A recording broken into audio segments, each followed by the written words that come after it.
Alright, selamat datang di channel Alpin. Kali ini Mimin mau merekomendasikan kalian 4 manhwa yang super seru dengan MC yang anti naif-naif klub dan jalan cerita yang gokil kocak abis pokoknya mah. Mungkin sebagian dari kalian sudah tahu manhwa ini, tapi buat kalian yang belum tahu, kalian harus baca untuk mengisi hari Jones kalian.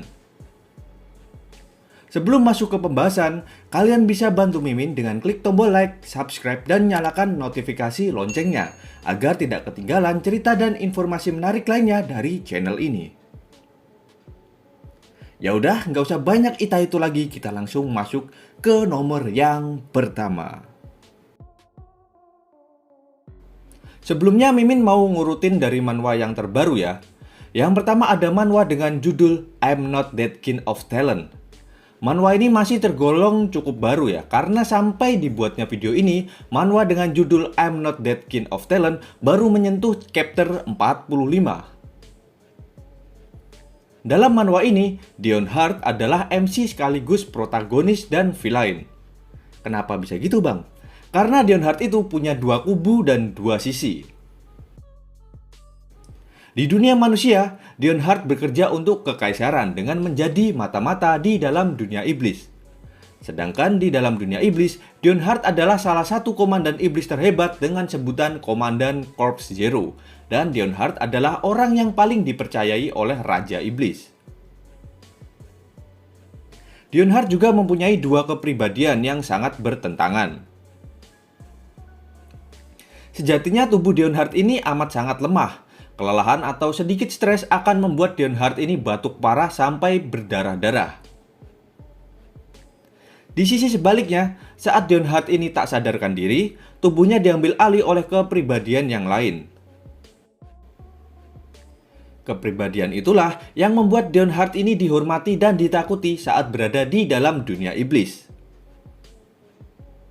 Di dalam manhwa ini tuh penuh dengan fitnah dan kesalahpahaman yang membuat manhwa ini menarik serta dibumbui dengan pertarungan epik tanpa ampunan.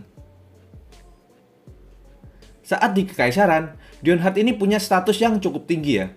Namun ia selalu dianggap remeh karena badannya yang lemah dan sering batuk berdarah. Di kekaisaran, Dion Hart memiliki satuannya sendiri yang dimana isinya itu psikopat-psikopat pemuja Dion Hart saat mode brutal atau tidak sadarkan diri.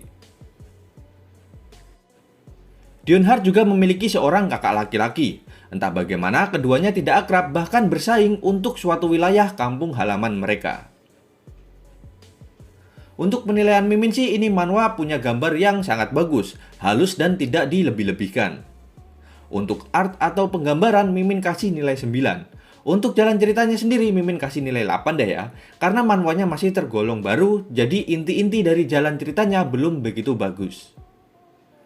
Total penilaian Mimin untuk manhwa ini adalah 8,5. Dan manhwa ini layak banget untuk kalian baca. Di urutan yang kedua ada manhwa Return of the SSS Class Ranker. Manhwa ini telah menempuh 70 chapter sampai video ini dibuat. Manhwa ini berisikan pembantaian dan balas dendam sang MC. Mimin perkenalkan MC dalam manhwa ini. Ia adalah Rokan. Oh ya, Mimin lupa kasih tahu bahwa manhwa ini bertemakan tentang virtual reality, sebuah game yang sangat populer bernama The Lord. Game VR ini nyatanya sama pentingnya dengan dunia nyata. Tak sedikit orang yang menginvestasikan uangnya agar mencapai titik tertinggi pada game VR tersebut untuk menghasilkan uang yang lebih banyak lagi. Dan tak sedikit orang pula yang rungkat karena mengalami kesialan dalam game VR The Lord ini. MC kita ini, si Rokan, adalah yang terkuat di dalam game The Lord. Nomor 1 di ranking, nomor 1 di kemampuan solo combat, dan SSS rank terkuat di kelas Berserker. Bahkan Rokan sendiri mempunyai gelar King of Violence.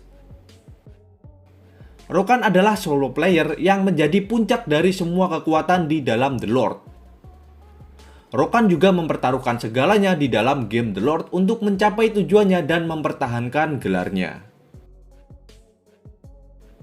Di suatu ketika, Rokan yang seorang solo player menantang sebuah guild yang dipimpin oleh nickname Odin. Rokan telah menantangnya berulang kali dan selalu kalah. Rokan bisa mengalahkan semua member guild namun selalu bisa dikalahkan oleh Odin. For your information, setiap kematian di dalam game, mereka akan menjatuhkan drop item yang dipakainya serta turunnya level mereka akibat penalty game. Setelah kesekian kalinya Rokan menantang guild yang dipimpin oleh Odin, akhirnya Rokan benar-benar tumbang. Bahkan Rokan kehilangan gelarnya sebagai King of Violence, level serta itemnya pun juga hilang. Hingga suatu pagi Rokan terbangun dari tidurnya dan mendapati dirinya berada di saat The Lord akan launching, yaitu 3 tahun dari saat Rokan kehilangan segalanya. Rokan memulai kembali debutnya dalam The Lord dengan kelas yang sama. Dengan berbekal pengetahuan serta pengalaman 3 tahun bermain The Lord, kini Rokan sudah siap untuk membalas dendamnya dan menjadi satu-satunya orang terkuat di dunia The Lord.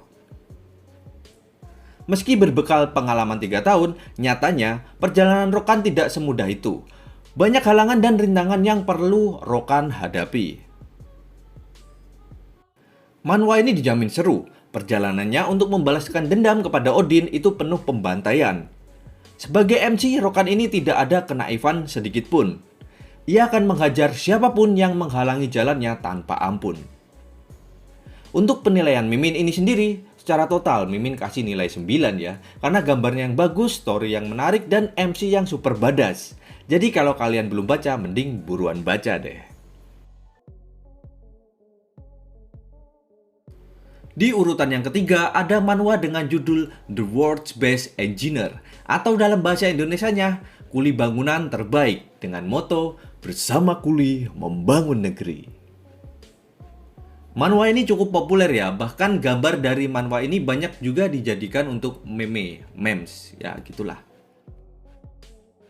Manhwa ini sudah menempuh 104 chapter dan entah karena alasan apa, manhwa ini tidak lanjut lagi, bahkan sudah berbulan-bulan tanpa ada pemberitahuan hiatus. Oke, pertama-tama Mimin kenalin dulu ya, MC kita yang bernama Kim So-hoo. Adalah seorang insinyur sipil yang hobi baca-baca novel. Suatu ketika saat Kim So-hoo rebahan sambil baca kisah akhir novel tersebut, namun tiba-tiba ia dipanggil ke dunia novel yang ia baca dan mendapati dirinya menjadi karakter ampas bernama Lloyd Frontera. Di dalam novel, Lloyd Frontera adalah karakter sampah yang sering membuat onar. Sejatinya Lloyd adalah anak bangsawan, namun karena sifatnya yang suka mabuk-mabukan dan membuat onar, akhirnya karakter Lloyd Frontera mati karena kebanyakan minum minuman keras. Komplikasi gitulah, ampas pokoknya. Kim So-hoo yang kini menjadi Lloyd Frontera merasa dirinya tertimpa kesialan. Lloyd mempunyai seorang ajudan bernama Javier. Javier ini adalah karakter utama dalam novel. Namun karena Kim So-hoo menjadi Lloyd Frontera, cerita novel akan berubah sangat drastis. Mulanya keluarga Frontera ini terlilit hutang yang sangat banyak dengan bunga yang di luar akal. Lloyd yang mengetahui hal tersebut membantu keluarganya dengan pengetahuan yang ia punya saat masih hidup sebagai insinyur sipil. Skill yang Lloyd punya juga mendukung dirinya menjadi seorang kuli. Untuk membantu keuangan keluarganya, Lloyd membuat penghangat ruangan sembari ia mencari dalang dari runtuhnya keluarga Frontera. Setelah mendapat cukup uang, Lloyd membayar semua hutang keluarganya dan menjotos habis dalang yang menjadi sumber keruntuhan keluarganya. Ia adalah kepala prajurit keluarga Frontera. Lloyd juga mendapatkan skill arsitektur dan Lloyd juga bisa menggacha sejenis pet yang akan membantunya dalam pembangunan. Tentunya dengan kinerja yang bagus serta pencapaian yang Lloyd peroleh, Lloyd menciptakan banyak musuh. Semua musuh yang menghalanginya dibabat habis bersama ajudannya Javier, dan jangan lupakan juga bahwa Lloyd punya beberapa pet yang bisa membesar bahkan melebihi besarnya mansion. Buset. Hingga akhirnya pencapaian Lloyd terdengar sampai telinga kekerajaan. Lloyd dipanggil untuk sebuah misi. Setelah misi selesai, Lloyd tak segan untuk sembah sujud guna mendapatkan uang yang sangat banyak. Saat invasi monster menyerang, Lloyd meminta bantuan kepada kerajaan untuk mengirimkan ksatria suci ke tempat kediaman keluarga Frontera. Setelah mengusir invasi monster, Lloyd mengubah para ksatria suci menjadi kuli bangunan di sana. Kocak anjing. Bukan lagi memakai tombak atau pedang, para ksatria suci yang sudah berubah menjadi kuli bangunan kini dipersenjatai sekop untuk bertarung ataupun membangun bangunan. Bahkan, mereka membangun patung Lloyd sebagai dewa mereka dan moto mereka adalah bersama kuli membangun negeri. Asli sih, ini manhwa kocak banget. Seru banget kalau kalian baca. Dan story di setiap chapternya itu panjang-panjang, jadi enak gitu ya kita bacanya. Lloyd sebagai MC juga kocak. Ia membuang harga dirinya, yang penting ia dapat duit dan hidup damai, nggak ribet. Sang MC juga dianugerahi wajah jelek dan selalu ditolak banyak wanita. Orang yang mencari Lloyd selalu salah duga bahwa Lloyd itu Javier, karena Javier punya paras yang sangat tampan. Untuk penilaiannya ya, Mimin kasih berapa ya? Untuk gambar Mimin kasih 8, lalu untuk cerita Mimin kasih 10, karena menurut Mimin jokesnya tuh masuk banget buat Mimin.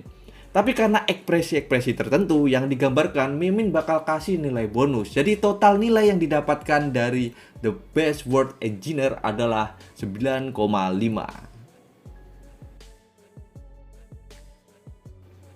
Di urutan yang keempat atau yang terakhir ada manhwa yang kocak banget ya. Dan mungkin kalian semua juga mengikuti manhwa ini. Manhwa ini berjudul Elysium. Udah tahu kan? Udah kan? Ya udah, Mimin gak jadi bahas. Mimin mau pamit aja. Oke, sekian, terima kasih, dan itu cuma bercanda.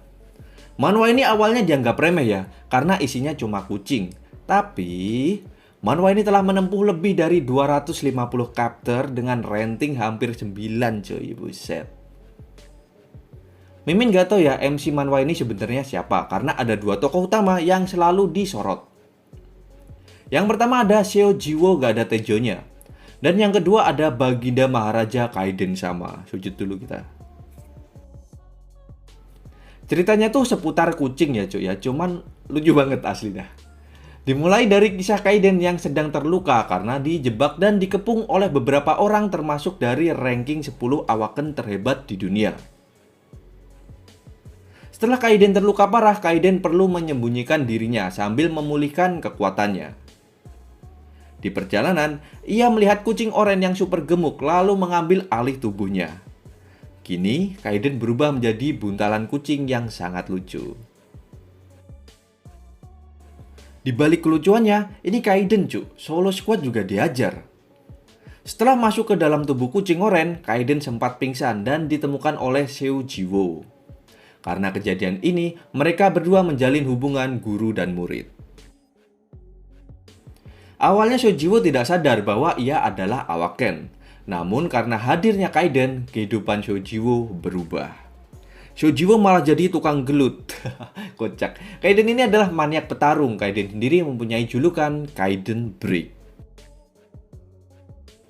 Kaiden merupakan petarung solo tanpa organisasi, squad, ataupun guild. Kaiden selalu menantang orang-orang kuat dan berambisi untuk menjadi yang terkuat di dunia awaken. Kaiden sendiri ditakuti oleh 10 awaken terkuat di dunia dan setara dengannya. Di sisi lain, Seo Jiwo yang mengemban titel murid dari Kaiden harus menjaga kehormatan masternya. Mimin gak bakal bahas panjang lebar soal Elysium ini karena ini termasuk manhwa populer. Tapi kalau kalian belum baca, mending buruan baca. Mimin berani jamin bahwa manhwa ini sangat menarik buat ngisi kejonesan kalian. Oke, penilaian Mimin manhwa ini kocak banget ya. Hampir di setiap chapternya dibumbui kekocakan yang bakal mengocok perut kalian. Dan untuk Kaiden sendiri, dari jadi kucing sampai jadi orang, itu kocak dan overpower banget. Siapapun yang menjadi lawannya akan dihajar tanpa ampun. Ekspresi kucingnya juga dapat banget, bahkan menjadi favorit Mimin. Apalagi jurus Kaiden saat menjadi kucing itu terbilang luar biasa dan dinamai dengan Nyanyan Punch. Tapi di sini ada kekurangan yang menurut Mimin sendiri kurang cocok dalam manhwa ini. Gambar yang disajikan itu rada annoying ya. Semua cowoknya itu cantik. Iya, semua cowoknya itu cantik, jadi Mimin sendiri rada pusing liatnya. Tapi overall nilai sempurna buat Alexit, mengesampingkan art cantiknya loh ya. Tapi kalau untuk art kucingnya Mimin kasih nilai 1000, sejuta juga Mimin kasih. Dan itulah 4 rekomendasi manhwa dengan alur cerita kocak dengan MC yang anti naif-naif club. Semoga video ini dapat memberikan kalian hiburan dan bermanfaat. Oh ya, buat kalian yang mau Mimin dongengin, Mimin juga punya pembahasan alur cerita di channel Mimin. Kalian bisa langsung kepoin aja channel Mimin. Ya udah, mungkin itu aja yang bisa Mimin sampaikan. Jika ada kekurangannya mohon ditambahkan di kolom komentar. Gua Mimin undur diri. Adios.